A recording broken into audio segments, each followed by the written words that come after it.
हाय दोस्त मु आशा करुँच ये वीडियो किसी डिफरेंट हो जे तुम्हें केवे भाविच कि सफलता असली कौन। सफलता केवल धन पद प्रशंसा कि लोकंर ताली नुहे। सफलता हूँ निजक सेमिति एक मनीष परिणत करवा जो चैलेंज को सामना कर जो भय को जीति पार जो दुख मध्य हसी पार। सफलता बाहर फल नुहे यह भीतर परिवर्तन। अनेक लोग कहते ना मु सफल होगा चाहूँगी किंतु प्रश्न हूँ तुम्हें सफलता पाई प्रस्तुत कि।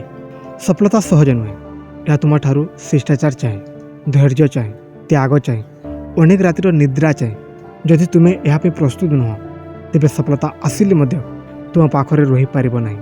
सफलता गोटे दिन में आसेनी यह छोटे छोटे पदक्षेप फल। प्रतिदिन तुम्हें जो निष्पत्ति नौच से निष्पत्ति तुम आगामी दिन गढ़ुची। तुम आज समाज व्यस्त करुच कि निजक उन्नत करुच या ही तुम भविष्य निर्णय करुची। देख प्रथमे निजक प्रस्तुत कर। मन जदि दृढ़ नुहे तेज बाहर समस्त अवसर व्यर्थ हो। मन को शिखाओ जो असुविधा होची विकास अंश। जिते बेले समस्या आसे भांगी जावा ना भाविबा चिंता करवा यह मते शक्तिशाली करुची। जो लोग समस्या को भय करे से सफलता को धरी पारेनी। द्वितीय कथा निज अभ्यास को बदलाओ। सफलता बड़ काम नुहे छोट अभ्यास आसे। सकाले शीघ्र उठा नियमित अभ्यास करवा निज लक्ष्य लिखा निजक शिक्षा देवा यही सब दिनकर काम गोटे दिन बड़ परिवर्तन आने।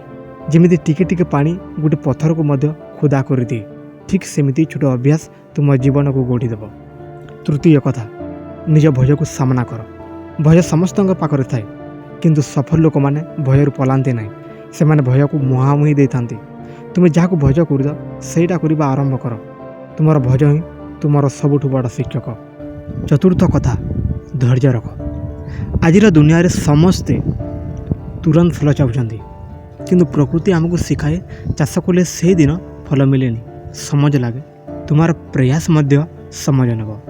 तुम्हें धैर्य हारिगले फल आसवा पूर्वर ही तुम्हें छाड़देव। पंचम कथा निजक अन्यों सह तुलना करनी। तुम यात्रा अलग तुम समझ अलग। अन्य मानकर गति देखी निजक छोट भावनी निजर गति रे चल। प्रतिदिन गत काली ठारू भल हवा चेष्टा कर। षष्ठ कथा आलोचना को स्वीकार करने शिख।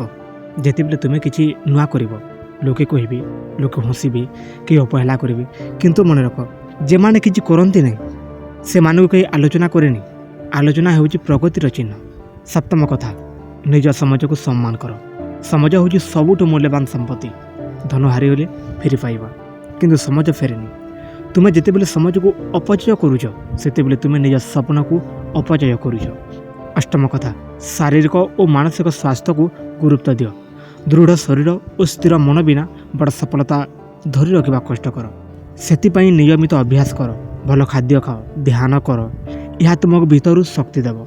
नवम कथा स्पष्ट लक्ष्य रख। लक्ष्य बिना प्रयास हो दिगविहीन यात्रा। तुम्हें केउठा को जावाक चाहूच से स्पष्ट कर तापर से दिग को छोट छोट पदक्षेप नियो। दशम कथा निजर आत्मविश्वास गढ़।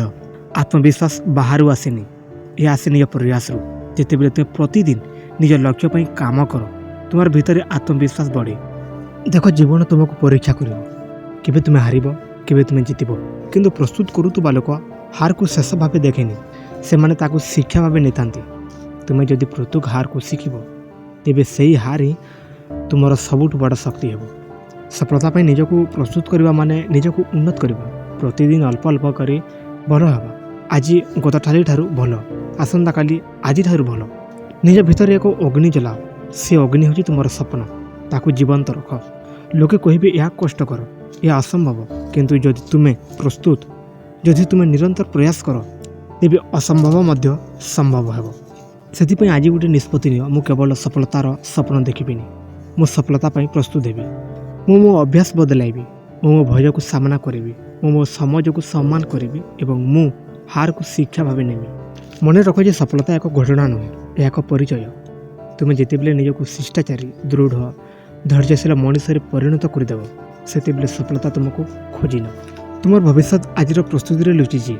जदि तुम्हें आज निजक गढ़ तेज आसंता काली पृथ्वी तुमको गर्व सह देख किंतु जदि तुम्हें आज को अपचय कर तेज आसंता काली अनुताप कर।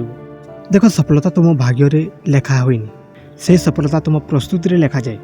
ଯେତେବେଳେ ତୁମେ ନିଜକୁ ପରିବର୍ତ୍ତନ କରିବାର ସାହସ ନେଉଛ, ଯେତେବେଳେ ତୁମେ କମ୍ପ୍ଲେନ୍ ଛାଡ଼ି ଦାୟିତ୍ୱ ନେଉଛ, ସେତେବେଳେ ସଫଳତା ତୁମ ଦିଗକୁ ଆସିବା ଆରମ୍ଭ କରେ। ତୁମ ଲାଇଫ୍ରେ ଅନେକ ପ୍ରୋବ୍ଲେମ୍ ଆସିବ। କେବେ ଲୋକେ ତୁମକୁ ଅଣଦେଖା କରିବେ, କେବେ ତୁମ ପ୍ରୟାସକୁ ହସିବେ, କେବେ ତୁମେ ନିଜକୁ ଡାଉଟ୍ କରିବ। କିନ୍ତୁ ମନେ ରଖ, ଯିଏ ସଫଳତା ପାଇଁ ପ୍ରସ୍ତୁତ ହୁଏ ସେ ଏହି ସମସ୍ୟାମାନଙ୍କୁ ବାଧା ଭାବେ ନୁହେଁ, ଶିକ୍ଷା ଭାବେ ଦେଖେ। ପ୍ରତ୍ୟେକ ବିଫଳତା ଗୋଟିଏ ପାଠ, ପ୍ରତ୍ୟେକ ଆଘାତ ଗୋଟିଏ ଶକ୍ତି, ପ୍ରତ୍ୟେକ ଅପମାନ ଗୋଟିଏ ମୋଟିଭେସନ୍ ହୋଇପାରେ ଯଦି ତୁମ ମନ ପ୍ରସ୍ତୁତ ଅଛି ତେବେ। ସଫଳତା ପାଇଁ ପ୍ରଥମେ ତୁମ ମନକୁ ପ୍ରସ୍ତୁତ କର। ଦୃଢ଼ ମନ ବିନା ବଡ଼ ଲକ୍ଷ୍ୟ ସାଧ୍ୟ ହୁଏ ନାହିଁ। ଯଦି ତୁମ ମନ ସବୁବେଳେ ଭୟ, ଆଲସ, ଅନିଶ୍ଚିତତାରେ ଭରି ରହିବ, ତେବେ ସୁଯୋଗ ଆସିଲେ ମଧ୍ୟ ତୁମେ ସେଥିରେ ଲାଭ ନେଇପାରିବ ନାହିଁ। ତେଣୁ ନିଜକୁ ଶକ୍ତ କର, ନିଜକୁ ଶିଷ୍ଟ କର, ନିଜକୁ ସେହିପରି ଗଢ଼ ଯେପରି ସଫଳତା ତୁମକୁ ଖୋଜିବ। ଆଜିଠାରୁ କମ୍ପ୍ଲେନ୍ କରିବା ବନ୍ଦ କର। ମୋ ପାଖରେ ସୁଯୋଗ ନାହିଁ, ମୋ ପାଖରେ ଟାଇମ୍ ନାହିଁ, ମୋ ପାଖରେ ସପୋର୍ଟ ନାହିଁ। ଏସବୁ କଥା ମାନେ ତୁମ ଶକ୍ତିକୁ କମଜୋର କରେ। ସଫଳ ଲୋକମାନେ ପରିସ୍ଥିତିକୁ ଦୋଷ ଦିଅନ୍ତି ନାହିଁ, ସେମାନେ ନିଜକୁ ତିଆରି କରନ୍ତି। ଯଦି ପରିସ୍ଥିତି କଠିନ ତେବେ ତୁମେ ଆଉ କଠିନ ହୁଅ, ଯଦି ପଥ କଠିନ ତେବେ ତୁମେ ଆଉ ଦୃଢ଼ ହୁଅ। ମନେ ରଖ ଯେ ସଫଳତା ସେମାନଙ୍କୁ ମିଳେ ଯେଉଁମାନେ ଅପେକ୍ଷା କରନ୍ତି ନାହିଁ, ସେମାନେ ପ୍ରସ୍ତୁତ ହୁଅନ୍ତି। ଯେତେବେଳେ ତୁମେ ଦିନେ ଦିନେ ନିଜ ଲକ୍ଷ୍ୟ ପାଇଁ କାମ କର, ଯେତେବେଳେ ତୁମେ ଛୋଟ ଛୋଟ ଉନ୍ନତିକୁ ଗୁରୁତ୍ୱ ଦିଅ, ସେତେବେଳେ ତୁମେ ନିଜକୁ ସଫଳତା ପାଇଁ ପ୍ରସ୍ତୁତ କରୁଛ। ବଡ଼ ସଫଳତା ଗୋଟିଏ ଦିନରେ ଆସେନି, ଏହା ଦିନେ ଦିନେ ହେଉଥିବା ପ୍ରସ୍ତୁତିର ଫଳ। ତୁମେ ନିଜ ଜୀବନର ନିର୍ମାତା, ତୁମ ଭବିଷ୍ୟତ ତୁମ ହାତରେ। ଯଦି ତୁମେ ଆଜି ଆଲସ ବାଛିବ, କାଲି ଅନୁତାପ ମିଳିବ।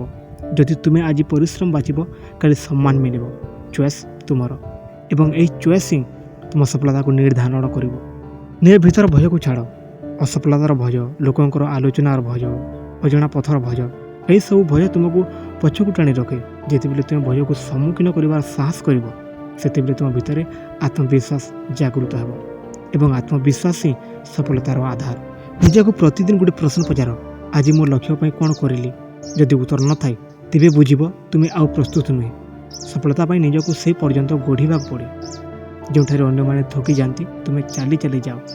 ମନେ ରଖ ଯେ ସଫଳତା କେବଳ ଧନ ବା ପ୍ରସିଦ୍ଧି ନୁହେଁ। ସଫଳତା ହେଉଛି ନିଜ ସ୍ୱପ୍ନକୁ ସାକାର କରିବା, ନିଜ ପରିବାରକୁ ଗର୍ବ ଦେବା, ନିଜ ଆତ୍ମାକୁ ସନ୍ତୋଷ ଦେବା। ଏହା ପାଇଁ ତୁମକୁ ଆଜିଠାରୁ ପ୍ରସ୍ତୁତ କରିବାକୁ ପଡ଼ିବ। କେହି ଆସି ତୁମ ଜୀବନକୁ ବଦଳାଇ ଦେବେନି, ତୁମେ ନିଜେ ତୁମ ଜୀବନକୁ ବଦଳାଇବାକୁ ପଡ଼ିବ। ସମାଜ କେବେ କାହାକୁ ଅପେକ୍ଷା କରେନି।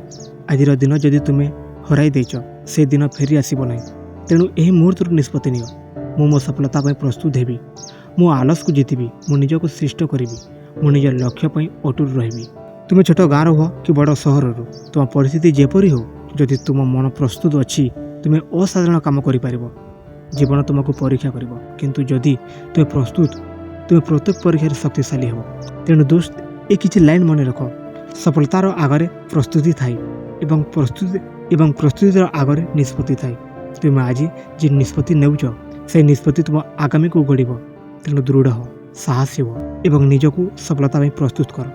ତୁମ ଭିତରେ ଅସୀମ ଶକ୍ତି ଅଛି, ସେ ଶକ୍ତିକୁ ଜାଗୃତ କର, ଏବଂ ଏମିତି ଜୀବନ ଗଢ଼ ଯାହାକୁ ଦେଖି ଦୁନିଆ କହିବ, ଏ ସେହି ଲୋକ ନିଜକୁ ପ୍ରସ୍ତୁତ କରିଥିଲା, ସେଥିପାଇଁ ସେ ସଫଳ ହେଲା।